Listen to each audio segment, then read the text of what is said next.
He's got all of May off to keep up the battle with his chemo. He's coming to terms with the effect that the chemo's having on him, knocking him around a fair bit. So his doctor's given him all of May off to fight that battle, so he's got the best chance possible. After Wednesday last week, thanks for your inputs there, we've done a hell of a lot of work. We've got a plan that I'm going to go through today. I reckon there'd be 30 actions on there, Daryl? Yep. Something like 30. Some of them are pretty simple little ones, some of them are going to take quite a while to do. Once I've gone through that, we'll circulate that as well, so you all get a chance to look at it. There's nothing on there, I don't think, that there wasn't brought up on Wednesday or stuff that we didn't know about. We will be having 2 new mentors in the group. We have one for the North group and one down at St Mary's as well. I'm still going through the selection process for that now. One of the things that's come out of that, Daryl's going to introduce out of the workshop. Daryl's going to introduce it briefly now. Do you want to go through the safety stuff first, or? No, do the morning section first. Yep, okay. Sorry, I'm confused. The incidents or the new? The new brief. The new brief. This is the list of names. You've sort of Right, see, I've got the list in here, don't you? Yeah. Introduce the morning section. That might be a better way. Oh yeah, beg your pardon. One of the initiatives, sorry for the confusion, one of the initiatives that was brought up and suggested that came from the field was to have every morning a 5-minute brief on how the switching went the previous day. This won't be held by us, it won't be instigated, steered or directed, and we won't even be attending. It'll be run by Nick initially. But what we'd ask you to do is in the mornings is support him. Don't let him stand up the front and be the only person, the only voice at that meeting. Right? It's a discussion about switching. It's about what went right and what went wrong. Right? Bring your example. So if someone had a good day switching and you observe someone doing all the right things, then talk about it. Reinforce that they're the principles you want to see. If someone had a difficulty or there was a challenge or an unforeseen issue, then bring that to the table. But don't let the person standing up leading that discussion be the only voice there. Support them and ask them questions. If you didn't understand something, they mightn't have the answer straight away, but allow them to go do the homework and get back to the group the next day. But you must support them going forward. If everyone's standing there looking at each other, you'll get no benefit out of it. You'll only get something out of it if you contribute. Right, so that's to start tomorrow morning. No point going today, we didn't do any switching yesterday. So please, whoever's standing at the front leading that discussion, give them some support. The only thing I'll say is it'll start at 6:30 or 7:30. It's not going to start at 6:35. It's not going to just roll on and end up being just a chat. We'll have a few guidelines for the guys, going to punch you, but somewhere where you can get your point across. Next item on here is the operating low voltage equipment with arc flash potential. Daryl, are you going to go through that? Yes, ma'am. Yep. There was some discussion the other day on site, and I'd like to thank Sean for actually raising it. We had an incident. There had been some previous discussion about this. We had an incident and we didn't actually stand up and address the issue about the minimum PPE or debrief what went on, probably to the level that we should have. When you're operating J-type fuses, or there's potential for arc flash, you need balaclavas and you need goggles that are rated for arc flash. Now we don't have enough of that equipment at the moment. Julia's trying to source it through a company called TEN. But the principles behind arc flash is if you're using link boxes, J-type fuses in certain situations, you need to wear that equipment. If you're not sure where to find it, it's in the low voltage manual. Now there's a lot of rules that pertain around this. Is if the potential, if you suspect a fault, if you have a known fault, you do a risk assessment based on what's in the low voltage manual. You can always exceed the minimum standard, and that is being addressed now because we don't believe that the manual is actually correct. And the difference between, or what we're looking to put in there, is the fact that when you're doing earthing on a Mark II transformer, you would wear that because there's a potential for arc flash. So we want to exceed what is currently the minimum standard. So whenever you read a procedure and you haven't done it for a while, don't rely on memory. Go find it on your tough pads, ask your 6 or your 8, one of us to give you a hand to find it. But if you're going to be operating J-type fuses in a Mark II transformer, you're going to need to have the arc flash equipment below. Right? And we overlook relaying that piece of information because 2 days later, that requirement came up again. Right? It was raised when we had that breakup, right? Yep. Huggy highlighted that to Chitty Bell and I when we did some switching work. It was highlighted then. Don't we had that breakup? Yep. In the city. It was read out. Because I did the same thing, and he said, "Why are you wearing that?" And we no. Yep. So then we were looking at outsourcing stuff, and rather than just barrel down got sap and a bind, which is bloody expensive, we tried to source stuff that was still rated. Cam was involved in that. That was still rated, and then he sourced some stuff, and then we went back to ETS to see if it complied. After the lorry get back to us, we chased them up in that time, and then we lost a couple of weeks of code on that. No, we Jim Bell ain't got it. Yep. Well, there's a couple of switching alerts Daryl's got there. Okay, failure to code on. This is from the Recloser group, very close to home for me. A new leader went on site. He looked if there was a specific switching program for the Recloser group who were going to do some upgrading of settings in the substation. But what he didn't check was there was an existing SP in that substation that he had to code onto. So he did some homework, but he didn't actually ask the question, and he didn't do enough homework. That responsibility is on the team leader for the Recloser group. It was known, but it was missed. And he wasn't very well supported by his teammate either, who really should have asked the same questions. So an omission, did a little bit of homework, didn't do all the work they needed to do. They have slightly different working circumstances than you guys, but it's a failure nonetheless. Inadvertently energised URD low voltage circuit. This comes from the St Mary's group. It's under Dave Ficken, so it's either St Mary's or Morphettvale. It seems like they went to issue an access permit and found some cables that were inadvertently livened up somehow. It doesn't give us a whole lot of history about it, but what it doesn't reinforce is never assume something's de-energised, always test. That's all I've got on those ones. Okay. Is everyone aware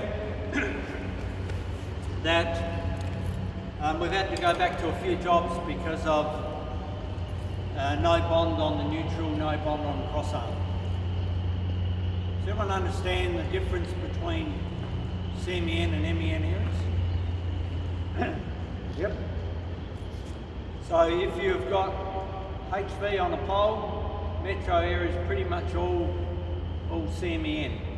So the neutral is always bonded. In the country, you have to find out whether it's just the individual tranny area, so then the neutral doesn't get bonded. But the crossarm always gets bonded, no matter if you're in MEN, CMEN, whatever. So for us to have to go back and put a bond on an arm, because we changed the arm and didn't put a bond on, it's just dumb business. It's just dumb. So if you're not sure, it's a speak up. Don't have to do it here, but just check. Should be pretty straightforward. There's a red alert that's come out. A Kadina line crew were working to change an underground service to a pub. When they were moving cables from an abandoned service pit to a new P7 pit, the supply had been isolated and earthed. The service cables to the hotel were removed from the abandoned service pit and installed in the new junction pit ready for termination. So they pulled them out of the old one into the new one ready for termination. The hotel has a generator that's hardwired at the meter board with a manual changeover switch. They fired the Jenny up while the work's been on, and when they went to connect the service cables in the new pit, someone got a shock when they're handling the service cables. There was neutral connections relating to the generator changeover switch and the main neutral incorrect, causing a rise of voltage in the neutral. So the person was taken for medical assessment and later discharged. So always test. Always test. Don't assume. Alright. Daryl, there's one on the high voltage switching mats. Everybody would be aware in substations that there's a red high voltage switching mat that normally hangs in the switch room. They're all going to be removed. So there's a risk assessment done by the business saying they're no longer required, that you have to carry your own high voltage gloves to do switching in a substation. So if you're looking for those mats in the future, that rule's changed. They're no longer there and they're no longer required. All right? Again, if you get there and a procedure hasn't been updated and you see something, there's confusion, contact your leader, because I'm sure that's going to happen at some point. We have a lot of instructions. Yeah, some of the mats were hanging over a pipe in the subs, and when you took them off, they didn't change shape. They've been used for years and years. So obviously not tested, so they're not needed anymore. Next one is, got some issues, I think, with guys at the moment with the different start times. If you don't work the full day, if you're going to go home early, or if there's a sleeper or whatever, if you take leave for the last part of the day, the start time reverts back to 7 o'clock. So there's some instructions here from Julia.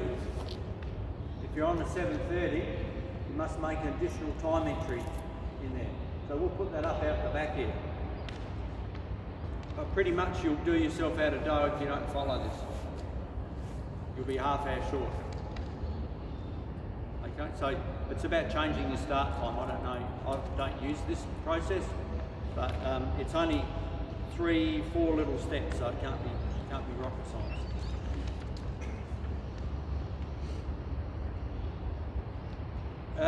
One from Leanne here.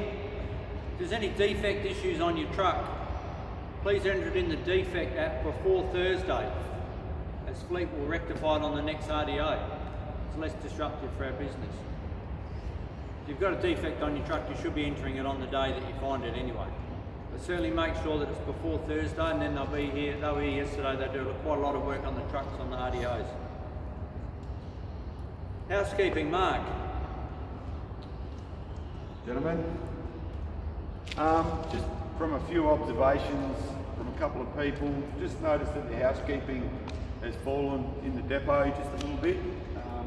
No big dramas, but just rubbish along the back wall, found some rubbish in between the trucks, bandit straps, just pallets just spread out throughout the yard instead of in one spot.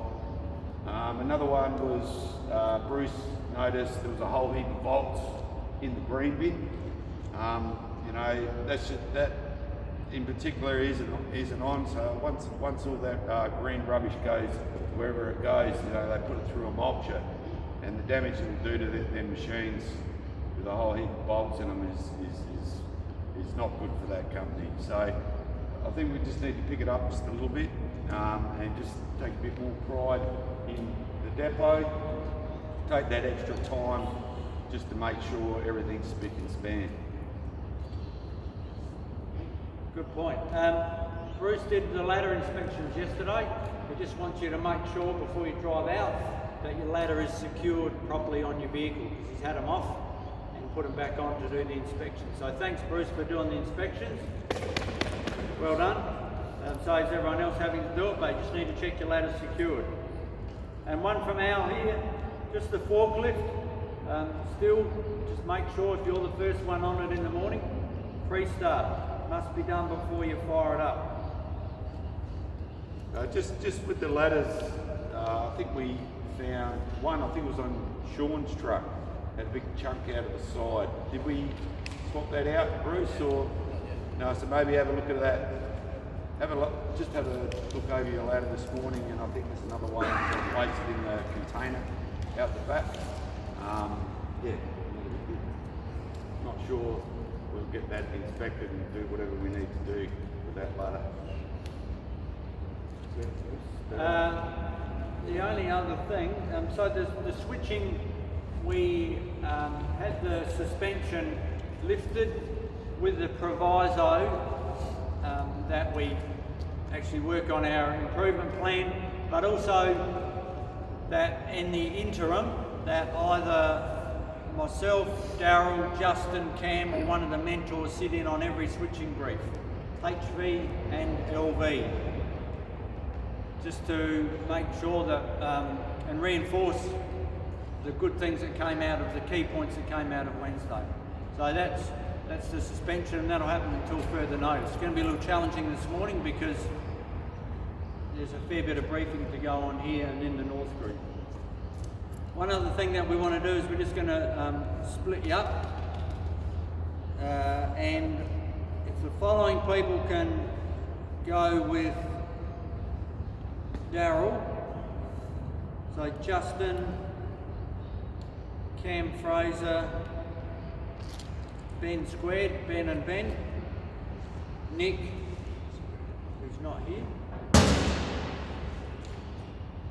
and Sean, and the rest can stay here with me. All right, it's just going to talk about switching. Daryl's just going to talk to those guys about particular things, and I'm going to talk to others. Bruce, you can bolt if you want to, and Dan. We're going to head to the briefing up near the main road. Oh, hang on, sorry. Good point. Has anyone got anything they want to bring up?